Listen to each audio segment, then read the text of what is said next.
दोस्तों, जब करबला की जंग खत्म हुई है तो इमाम हुसैन के बचे हुए हामियों को, यानी उनके घर के लोगों को, जिसमें ज्यादातर औरतें थीं, उन सभी को कैदी बनाकर दमिश्क ले जाने का फैसला किया गया।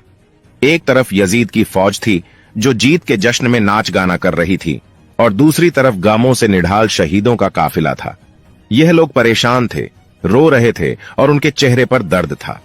तारीखी किताबों से पता चलता है कि करबला के मैदान में जिन लोगों को शहीद किया गया, उनके जिस्म 2 या 3 दिन तक करबला के मैदान में ऐसे ही पड़े रहे, उन्हें दफन नहीं किया गया।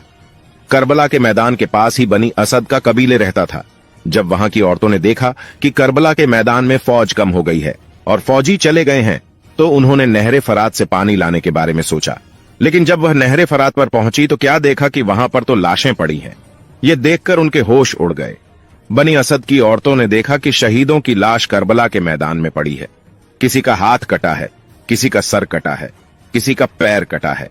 ये देखकर बनी असद की औरतें अपने कबीले में गईं और लोगों को बताया कि करबला के मैदान में यह मंजिर है। इन औरतों ने मर्दों से कहा कि चलो और करबला के मैदान में जो लाशें पड़ी हैं उन्हें इज्जत से दफना दो। लेकिन उनके मर्दों की राय अलग थी। बनी असद कबीले के मर्द अपनी औरतों से बोले, यजीद बहुत जालिम है। यजीद की फौज ने इन लोगों को शहीद किया है।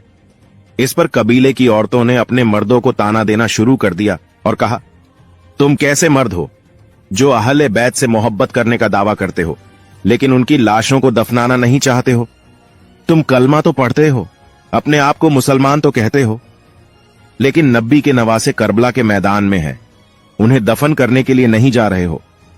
इस बात को सुनकर मर्दों को गैरत आ गई और उन्होंने दफनाने का फैसला कर लिया। यह लोग जब करबला के मैदान में पहुंचे तो वहां जाकर देखा तो दंग रह गए, क्योंकि वहां पर मंजर ही ऐसा था। क्योंकि किसी का जिस्म एक साथ नहीं था, किसी का हाथ कटा था, किसी का पैर कटा था, किसी का सर कटा था, और सभी के जिस्म अलग अलग पड़े हुए थे।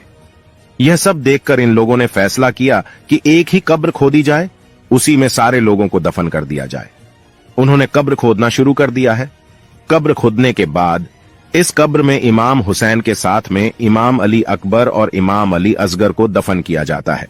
उसके अलावा एक दूसरी बड़ी कब्र खोदी जाती है जिसमें तमाम शहीदों को एक साथ में दफन कर दिया जाता है। जिसमें सभी लोगों को दफन किया गया था वह आज भी मौजूद है और उसे गंज शहीदा कहा जाता है। यह तो बात हुई जिस्म को दफन करने की, लेकिन सबसे बड़ा सवाल यह है कि इमाम हुसैन का सर मुबारक को कहां दफन किया गया। तारीखी किताबों से पता चलता है कि जब यजीद ने तमाम काफिले को रवाना किया तो सर भी दे दिया था, और इमाम हुसैन के सर को इमाम जैनुल आबेदीन अपने साथ लेकर मदीना शरीफ गए थे, और मदीना में अपनी दादी यानी इमाम हुसैन की वालिदा सैयदा फातिमा के कदम मुबारक में दफन कर दिया गया था।